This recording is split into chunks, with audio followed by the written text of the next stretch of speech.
Aku Kristen boleh umroh nggak?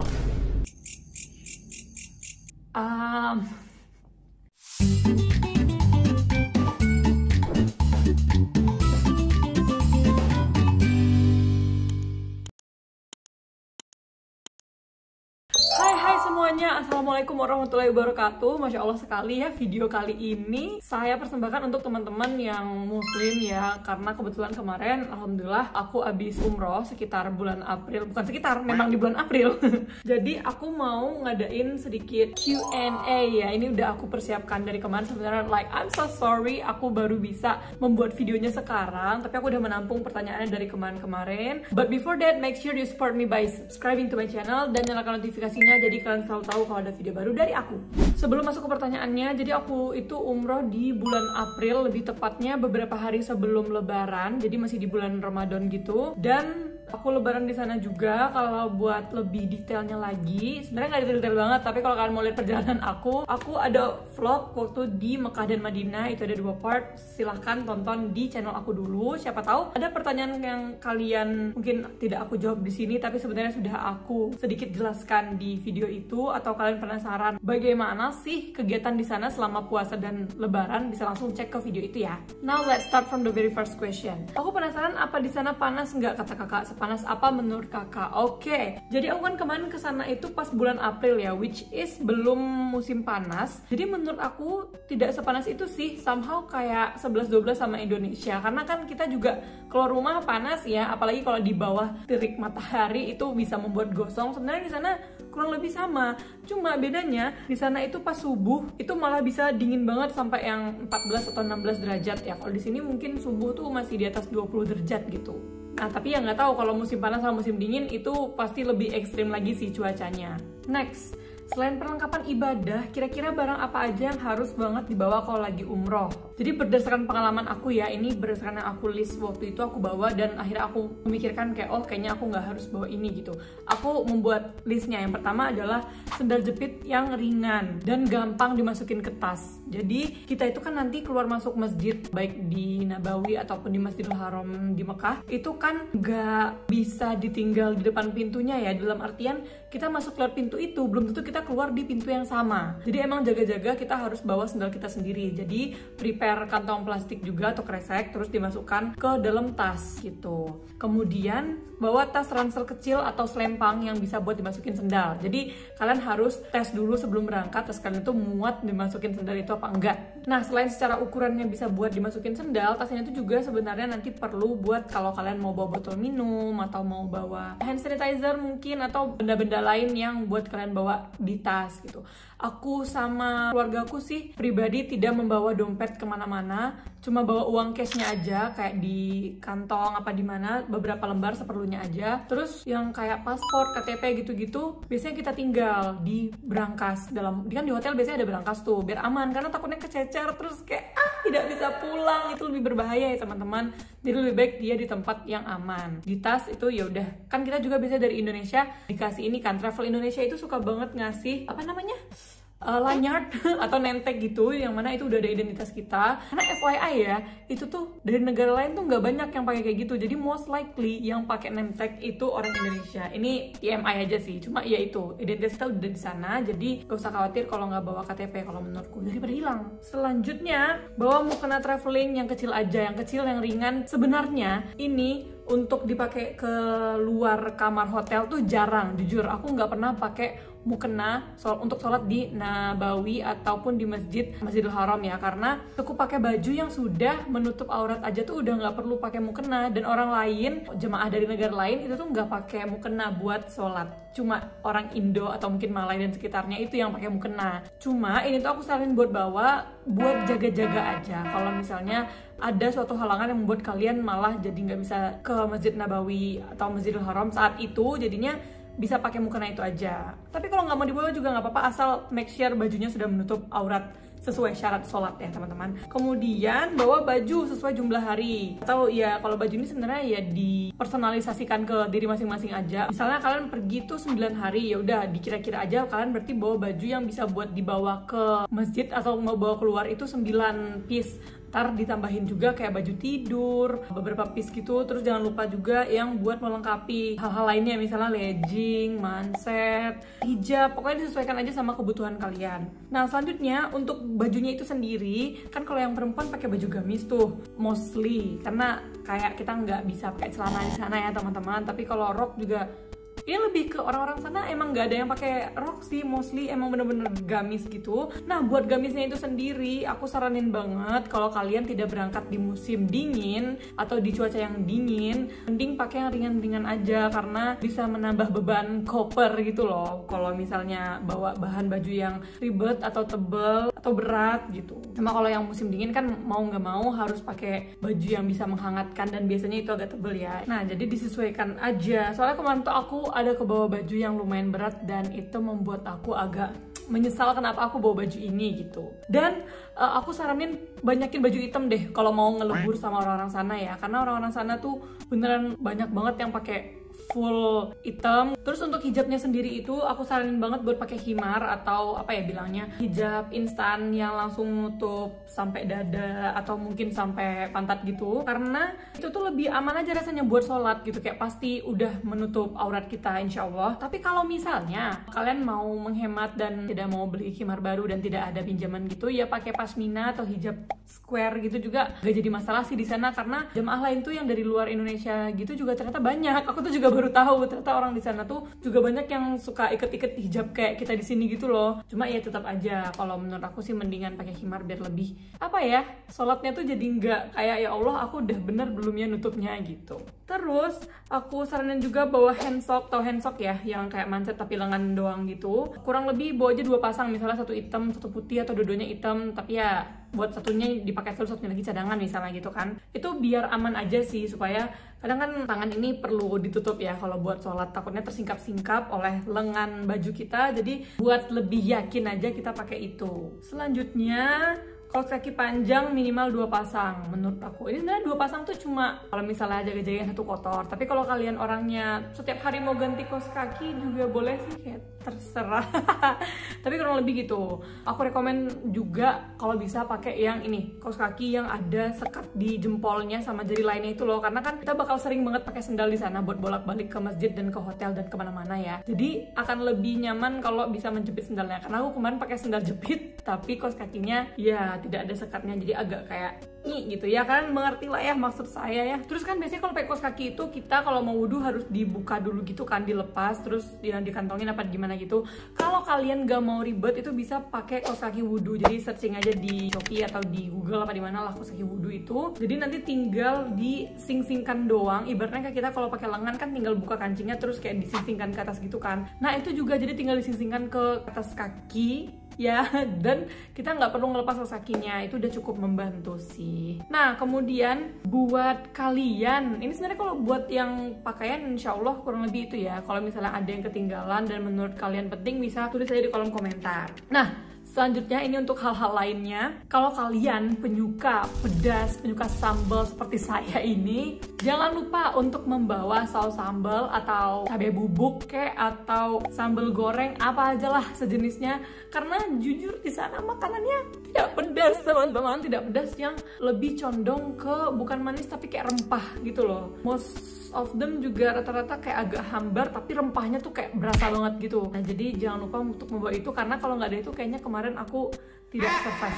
Nggak sih, lebay, cuma kayak nggak nafsu makan gitu loh rasanya, jadi jangan lupa dibawa. Nah di sana itu tempat colokannya waktu di hotel aku kemarin ada yang colok 2 gitu, tapi juga ada yang coloknya 3, tau kan. Nah kemarin buat jaga-jaga itu aku beli adapter supaya kalau misalnya yang available ternyata cuma yang colok 3 itu, kita udah punya adapternya untuk tetap ngecas gitu loh. Dan kalau misalnya kalian berangkatnya ramean atau kalian punya banyak device yang mau dicas bersamaan, jangan lupa juga bawa terminal atau roll kabel itu ya, yang kayak isinya 4 atau 5 gitu. Kemudian bawa payung lipat yang anti UV. Payung lipat yang anti UV itu ini, yang dalamnya tuh ada lapisan kayak hitamnya gitu loh kalau dibuka. Itu jaga-jaga aja, karena kalau misalnya kalian jalan di bawah sinar terik, jadinya tuh nggak kepanasan gitu loh. Dan sebenarnya emang lebih ke matahari sih, untuk payung ini, karena jujur di sana kemarin mutawif aku tuh cerita di Arab sana itu, di Mekah Madinah itu hujan tuh kayak bisa dihitung jari gitu loh dalam setahun. Jadi emang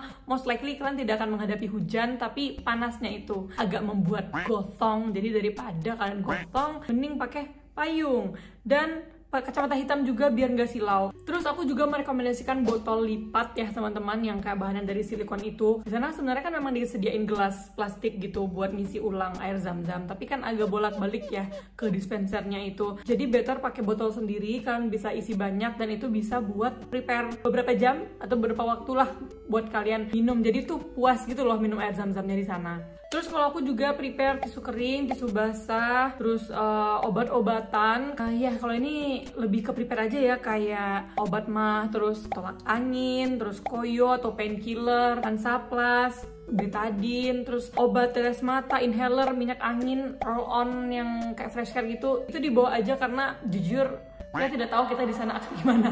Jadi itu adalah basic bertahan hidup ya dengan obat-obat tersebut. Terus juga buat selama flight atau terbang itu kan sekitar 9 jam ya. Itu sebenarnya kalau dari Garuda Indonesia, kan kemarin naik Garuda, itu udah disediain bantal kecil gitu sama selimut. But menurut aku kalian mending bawa bantal leher sih, karena bantalnya itu somehow aku bingung sih mau diposisiin gimana. Akhirnya itu buat jadi bantal peluk doang, dan aku tetap pakai bantal leher buat lebih nyaman tidurnya. Terus juga kalau kalian mau bawa penutup mata sendiri, karena kan itu bisa jadi kan berangkatnya siang, jadi akan terang. Siapa tahu kayak aku ya, aku nggak bisa tidur kalau terang. Jadi aku emang punya penutup mata, tapi kalau nggak juga dari Garuda itu udah nyediain masker matanya gitu. Nah, terus juga ini aku nggak tahu ini kemarin gara-gara Ramadan doang atau emang orang sana tuh suka tiba-tiba ngasih makanan dan sejenisnya dari daerahnya masing-masing ya. Tapi tuh ada baiknya kalau kita mau kasih orang di sana juga bisa tuh bawa makanan atau snack-snack khas Indonesia yang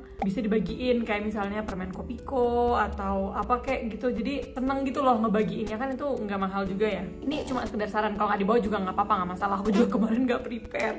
Terus ya sisanya kayak yang biasa dibawa traveling aja, kayak dompet, charger, power bank, KTP, baju tidur, dan lain-lain ya teman-teman. Oh iya, terus buat skincare, ini ada yang nanya skincare yang wajib dibawa itu apa kak, sambil menyesuaikan sama cuaca di sana. Skincare sebenarnya nggak muluk-muluk ya, aku jujur kemarin nggak bawa banyak-banyak biar tidak memenuh-menuhkan koper. Tapi yang harus wajib banget kalian bawa itu adalah sunscreen muka, sunscreen badan, dan lip balm, karena di sana wah, keringnya berasa banget. Gak cuma di kulit, bahkan ya kan kalau di kulit bisa pakai sunscreen, pelembab, dan lip balm itu ya.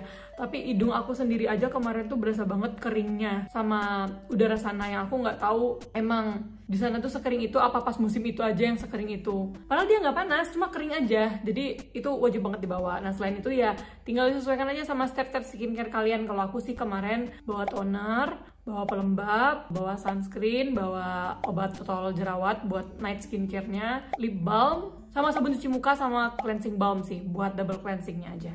Lanjut, tips-tipsnya aja kalau di sana harus gimana biar nggak linglung, apalagi yang pertama kalinya. Guys, aku kemarin juga pertama kali, it was my first time, tapi yang penting kalau kalian berangkatnya sama agen tour and travel umroh gitu, tenang aja, kalian pasti didampingi dan dibersamai oleh orang Indonesia. Kayak mutawifnya itu tuh di sana pun orang Indonesia gitu, jadi kan nggak usah takut, kalian bisa tanya-tanya sama mereka. Yang penting jangan ngide pergi-pergi sendiri aja sih kalau menurutku, biar orang turnya juga nggak kesusahan ya. Oke. Kamu ikut travel gitu kakak, terus uang yang harus dibawa berapa aja, spill budgetnya. Kalau di sana makanannya buat satu rombongan gitu atau kita yang cari sendiri?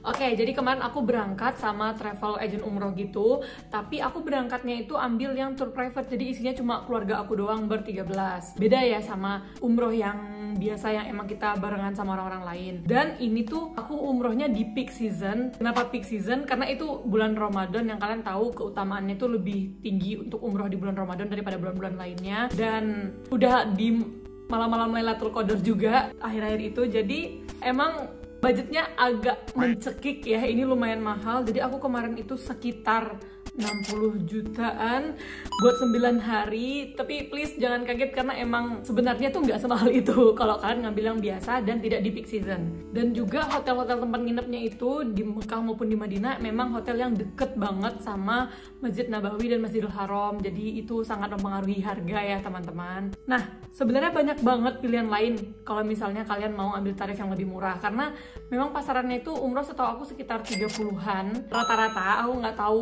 detailnya, tiap agen travel umroh itu pasti beda-beda. Tapi yang jelas kalau misalnya kalian ngambil di bukan peak season dan bukan hotel yang bener-bener bintang 5 banget misalnya gitu, itu bisa kok ditekan budgetnya sebenarnya. Tinggal kalian cari aja yang mana cocok sama budget kalian dengan preferensi kalian di travel umroh yang mana gitu ya. Nah terus kalau buat uangnya itu sebenarnya perlu bawa berapa? Itu tergantung kamu berniat belanja seberapa banyak di sana. Karena ini udah di luar spend dari kegiatan umrohnya itu sendiri. Ini lebih ke kalau kalian mau jajan-jajan aja, karena sebenarnya buat makan dan akomodasi harusnya udah ditanggung sama si travel agent. Jadi aku kemarin itu makannya 3 kali sehari.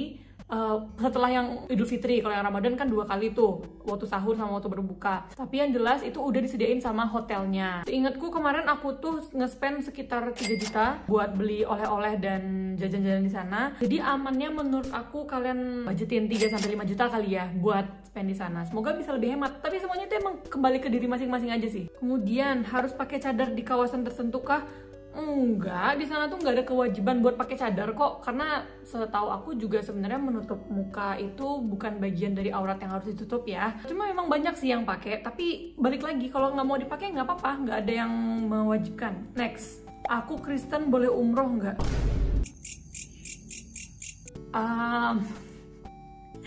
Jadi begini teman-teman, terima kasih atas ketertarikannya untuk berumroh. I'm so sorry, but jadi gini, umroh ini adalah bukan kegiatan liburan biasa atau gimana gitu ya teman-teman. Umroh ini adalah kegiatan umrohnya umat Islam.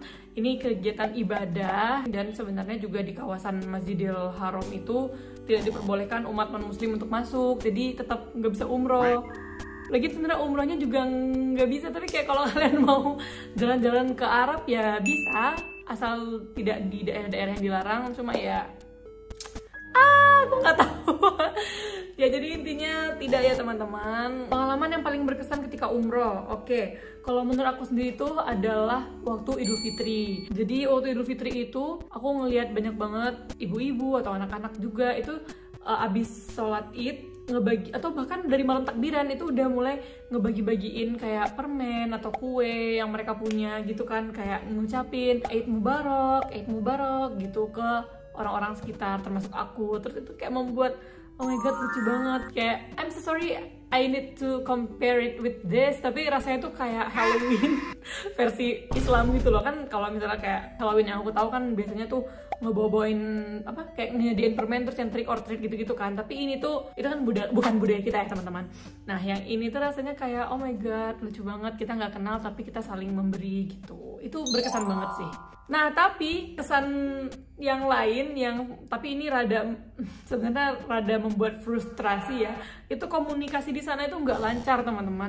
Most of them, orang-orang di sana, baik warga lokalnya ataupun orang yang umroh di sana ya, terutama negara-negara Arab atau negara-negara yang gennya Arab lah pokoknya ya, itu mereka nggak bisa bahasa Inggris, mostly nggak bisa bahasa Inggris. Jadi aku kesulitan buat ngomong. Meanwhile aku juga nggak bisa bahasa Arab ataupun bahasa daerahnya mereka gitu. Tapi kalau aku berusaha mencela kayak I'm so sorry I cannot understand, itu tuh dia tetap nyerocos pakai bahasanya gitu. Dan itu membuat aku kayak oh my god, dia sebenarnya mau apa ya Allah, aku harus menjawab apa, aku harus bagaimana gitu kan. Tapi ya udah mau bagaimana lagi. Katanya kalau lagi tawaf nggak boleh pakai wangi-wangian, ya bener nggak sih? Baik, jadi kalau dari ajaran Ustadz atau Mutawif yang kemarin membersamai keluargaku, kita tuh nggak boleh pakai wangi-wangian itu mulai dari mengenakan baju ihramnya. Jadi kalau misalnya kita belum pakai baju ihram itu katanya masih nggak apa-apa pakai wangi-wangian. Tapi selepas kita mengenakan itu, kita udah nggak boleh tersentuh sama sekali. Bahkan kemarin aja tuh mau nyuci tangan itu tuh beneran kayak diperhatiin banget kalau ada wangiannya, kayak sabunnya itu wangi gitu nggak boleh dipakai gitu loh. Jadi bener-bener selama pakai baju ihram itu kita jaga banget, nggak boleh terkena wangian apa-apa. Di sana pakai kuota internet apaan kak? Butuh jawaban cepat, boleh nggak kamu dipakai waktu 20 April? Jasangamnida, mian hamnida. Aku minta maaf banget, aku baru jawab sekarang. Jadi aku kemarin itu pakai kuota aku pakai roaming Telkomsel yang 300.000. Itu dapat 10 giga, dan selama di hotelnya itu aku pakai wifi yang ada di kamar biar menghemat gitu ya. Ada opsi lain sebenarnya dari saudaraku kemarin, kayak pakai wifi portable atau kemana apa sih namanya, Java MiFi. Aduh, aku nggak tahu, I'm so sorry kalau aku salah. Tapi itu kan dipakainya bareng-bareng ya biar hemat, karena kalau mau dipakai sendiri juga jatuhnya mahal. Nah, karena dipakai bareng-bareng itu rasanya agak sedikit menyusahkan, karena kalau kita terpisah dari saudara kita, either dia yang bawa wifi atau kita yang bawa wifi-nya, yang satu pasti terdisconnect gitu loh, dan akhirnya kita tidak bisa berkomunikasi kalau kita terpisah. Jadi mending pakai roaming masing-masing aja. Next, perlu cek kesehatan nggak kak? Untuk persiapan haid gimana kak? Apa perlu minum obat untuk menunda haid? Oke, untuk cek kesehatan sebenarnya tuh untuk umroh ya rada perlu nggak perlu sih, karena kan sekarang itu buat penerbangan, syarat penerbangan kan harus udah vaksin COVID, itu yang pasti. Terus juga setahu aku dulu tuh ada yang kayak vaksin meningitis gitu kan, but somehow I don't know why aku kemarin itu nggak disuruh vaksin. Nah, tapi ini tolong di make sure lagi dari travel agent kalian sebenarnya boleh apa enggak. Cuma jaga-jaga sebenarnya lebih baik vaksin aja sih. Aku kemarin tuh bener-bener lupa dan gak kepikiran, terus baru ingat kayak oh iya kita nggak ada vaksin-vaksinan ya gitu kan. Nah, cuma cewek kalau misalnya tanggal haidnya itu akan datang di sekitaran tanggal umroh, itu malah wajib banget buat periksa ke dokter obgyn atau dokter kandungan gitu, karena kita harus pakai obat buat menunda haid itu sendiri. Kalau kita haid malah kita nggak bisa beribadah di sana, sayang kan, malah umrohnya nggak jadi, sholatnya nggak bisa. Jadi mending kita dalam keadaan suci begitu. Next, kalau apa-apa di sana pakai bahasa apa kak? Hehe. Nah, kalau aku sendiri, sepenglihatan aku ya, pedagang-pedagang di sana itu mostly bisa bahasa Indonesia, walaupun mungkin ya agak-agak lucu ya kita mendengarnya. Cuma beneran mereka tuh banyak yang bisa bahasa Indonesia. Jadi biasanya kalau kelihatan bisa, aku ajak pakai ngomong bahasa Indonesia. Aku ajak ngomong pakai bahasa Indonesia. Kenapa terbalik-balik kata-kata saya? Tapi kalau terlihat tidak bisa diajak komunikasi dengan bahasa Indo, aku pakai bahasa Inggris, which is bahasa internasional harusnya. Tapi kalau bukan sama pedagang, wah sesuai yang aku bilang tadi, jemaah di sana banyak yang nggak bisa bahasa Inggris. Jadi aku ngomong A, dia ngomong B, kita nggak ketemu. Iya, wassalam aja, komunikasinya tuh nggak jalan. Pernah nggak sih ngobrol sama orang random di sana terus pakai bahasa apa? Pernah. Ini alhamdulillah banget waktu aku ketemu sama dia tuh rasanya kayak oh my god, finally saya bisa ngobrol dengan orang di sini gitu kan. Ini sekalinya aku nemu dia bisa bahasa Inggris. Jadi dia ngajak aku ngobrol, awalnya cuma buat permisi buat sholat apa gimana gitu, karena kan aku duduk di Masjidil Haram itu kan, dia minta tempat sholat gitu. Dan ternyata dia berbahasa Inggris, jadi aku ajak ngobrol, kayak kita tuker-tukeran, kamu namanya siapa, umurnya berapa, terus sekarang kesibukannya apa, kayak gitu-gitu kan. Sampai ujung-ujungnya tuh ngobrol banyak di tahap yang dia akhirnya ngomong kayak ayo datang ke negaranya gitu kan. Terus dia ngasih list rekomendasi tempat wisata di negaranya dia, kayak aku senang banget sih pas itu. Terus kita juga mutualan IG, oh my god. Kalau bukan bahasa Inggris, jangan diharapkan ya, karena aku juga udah bingung. Paling ketemu sama orang Indonesia juga sih, orang random tapi orang Indonesia, jadi kita pakai bahasa Indo gitu. Powder di sana nyuci baju nggak? Tidak teman-teman, soalnya aku juga umrohnya cuma 9 hari dan koperku masih cukup, jadi aku bawa sesuai harinya, aku nggak nyuci baju di sana. Kalau malam lebaran di sana ngapain? Nah, ini juga hal yang dulu aku sangat penasaran ya, karena kan kalau di Indo tuh di sini ada malam takbiran, terus orang main kembang api, terus segala macam kan perayaannya. Tapi ternyata di sana itu bener-bener full ibadah doang, kita nggak ada kembang api ya, karena it's a waste of money dan merusak langit kan, kayak gitu ya kurang lebih. Jadi emang bener-bener ibadah aja. Mentok-mentok tuh clock towernya yang warna hijau itu, tahu kan yang gede banget itu ada kayak sedikit light show-nya gitu. Kalian bisa lihat di highlight storyku untuk detail lampu-lampunya gitu, atau ke YouTubeku yang di vlog lebaran itu. Bahkan malam itu seingat aku tuh belum ada takbirannya, jadi takbirannya malah setelah sholat subuh. Setelah sholat subuh terus mau sholat id gitu kan, itu baru orang-orang pada takbiran. Nah sisanya ya malam lebaran itu cuma banyak-banyakin ibadah aja kayak biasanya ya, ngaji, sholat sunnah, dan lain-lain. Selama di sana apa yang kamu rasain kak? Wow, jujur ini bukan memanis-maniskan sesuatu ya, tapi emang di sana rasanya kayak tenang banget. Kalian tahu rasanya ibadah tuh nggak pernah senikmat itu gitu loh. Karena di sana kita sama sekali nggak mikirin dunia duniawi. Bener-bener prepare di sana tuh apa-apa cuma buat ibadah. Kayak di sana azan misalnya jam 12.30 gitu, azan zuhur. Kita dari jam 11.30 udah prepare buat sholat, dan nanti setelah sholat zuhur juga makan siang, abis itu langsung balik lagi siap-siap buat sholat asar. Kayak pernah nggak sih hidup tuh rasanya sibuk banget sama ibadah? Nah itu tuh waktu masa-masa umroh itu, Kak kan ketemu banyak orang nih di seluruh dunia. Ada nggak fakta menarik baru yang bisa Kakak ceritain? Jujur ya, ada hal yang membuat aku tercengang selama di sana, karena kan di dia kita kayak ketemu muslim dan muslimah berbagai penjuru dunia ya. Dan aku tuh baru tahu ternyata ajaran sholat itu tuh bisa beda-beda gitu loh teman-teman. Jadi rasanya waktu aku sholat jamaah di sana tuh kayak wah, itu ujian terberat aku buat khusyuk sih. Karena bisa kayak tiba-tiba mereka itu cara tahiyatnya kayak gini, mereka itu cara rukunya kayak gini, bangun dari rukunya tuh kayak gitu. Terus aku kayak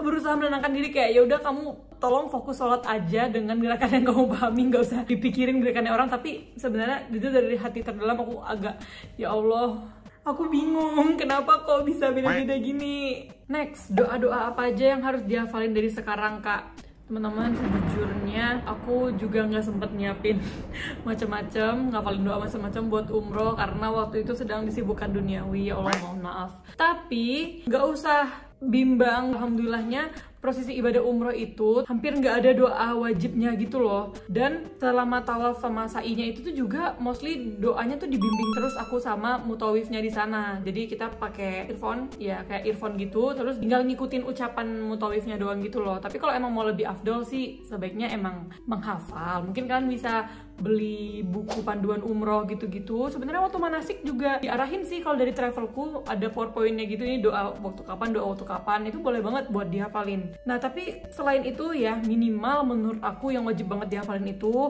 harus tahu bacaan niat umroh karena itu saklek ya, terus talbiyah, terus doa minum air zam-zam, terus doa masuk masjid, doa sapu jagat ya, yang semacam-semacam itulah. Kalau yang perempuan tahalulnya segimana Kak?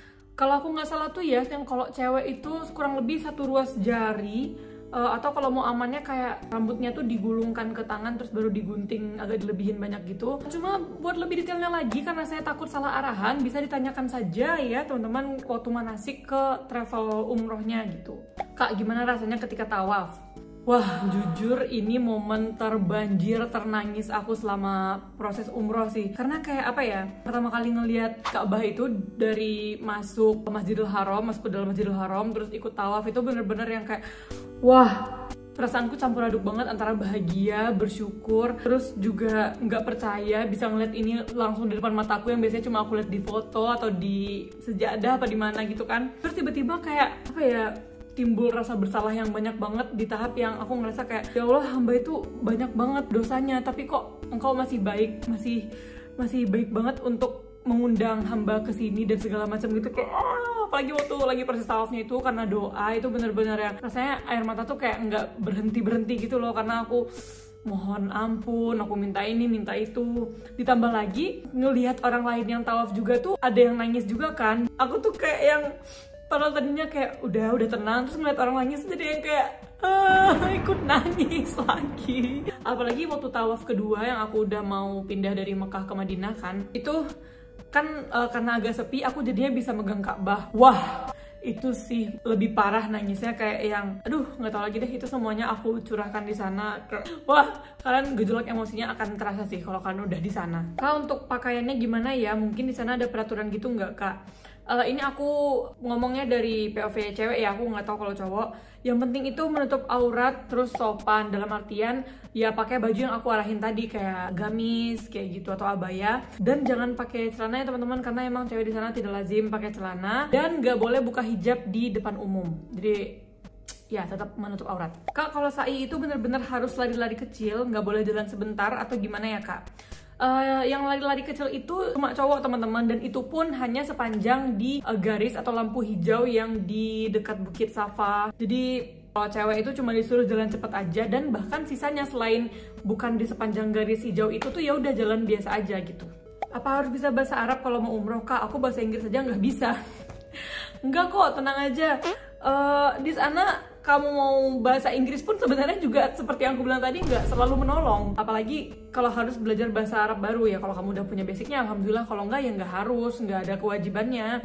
Yang penting bisa bahasa tubuh teman-teman, kita bisa komunikasi. Misalnya nanya jam, nanya apa kayak ya bisa lah ya, pakai bahasa tubuh aja. Kak di sana murah-murah nggak? Kalau makanannya gimana? Kalau oleh-oleh baju kayak gitu mahal kah?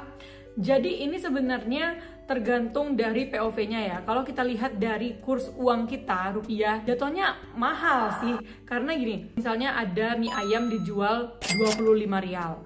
25 rial itu kalau dirupiahin jadinya sekitar 100 ribu. Mahal nggak? Mahal dong. Di sini 25 ribu satu porsi, di sana kok 100 ribu satu porsinya. Tapi kalau kita lihat dari POV orang Arabnya sendiri, aku tuh kemarin diceritain katanya gaji security di sana aja tuh sekitar 1000 sampai 2000 rial. Otomatis kalau misalnya 25 rial itu diambil dari POV-nya mereka, murah dong. 25 rial bisa dapat satu porsi mie ayam. Contohnya kayak kalau kita melihat gajinya tuh 1 juta 2 juta tapi mie ayamnya 25 ribu gitu. Jadi mahal atau enggaknya itu tergantung perspektif. Tapi kalau misalnya kalian mau belanja gitu, kalau mau murah ya intinya mah kalau ke pedagang ditawar aja. Kalau misalnya kita pergi sama agen umroh, misal kita mau pergi cari makanan keluar hotel, contohnya Al Baik, nah itu bisa-bisa aja nggak sih? Secara kan kita ada yang dampingin terus tuh kalau mau perginya. Itu waktu yang tepatnya kapan kak? Karena aku mikirnya kita bakal lebih banyak waktunya untuk ibadah. Betul. Tapi tetap ada waktu free-nya kok dari travel umrohnya gitu. Intinya komunikasi aja sama tour leader atau mutawifnya. Kalian mau pergi kemana? Atau kalian bisa dapat waktu free-nya itu kapan? Tinggal dikasih tahu aja. Pertanyaan terakhir, daftar umroh sama haji itu beneran harus dari lama terus berangkatnya lama di tahun mendatang apa gimana sih kak? Kalau haji itu emang mostly lama karena dia kan periode ditentukan ya, kayak dalam 1 tahun itu kita cuma bisa haji di satu periode ini gitu kan, di tanggal-tanggal ini, di bulan ini secara hijriah gitu.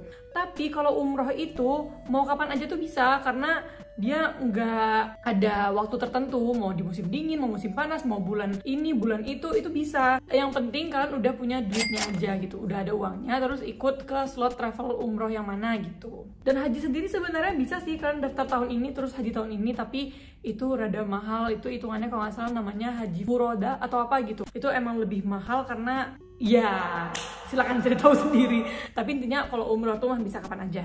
Oke, kurang lebih itu sih jawaban-jawaban dari pertanyaan yang diberikan ke aku. Aku mohon maaf sebesar-besarnya kalau misalnya ada pertanyaan-pertanyaan yang mungkin jawaban dari aku kurang tepat teman-teman, karena aku hanya manusia biasa. Bisa dilengkapi aja atau dikoreksi kalau ada yang salah di kolom komentar berdasarkan pengalaman kalian atau sepengetahuan kalian. Kalau misalnya masih ada yang mau ditanyain, boleh di kolom komentar aja atau ke DM aku di Instagram. Terus kalau kalian ada ide juga bagusnya kita ngebahas apa lagi nih di YouTube aku, bisa langsung ketik aja di kolom komentar. Oke, I think that's all from me. Thank you so much for watching. Don't forget to like, comment, share, and subscribe. See you in the next video. Bye-bye!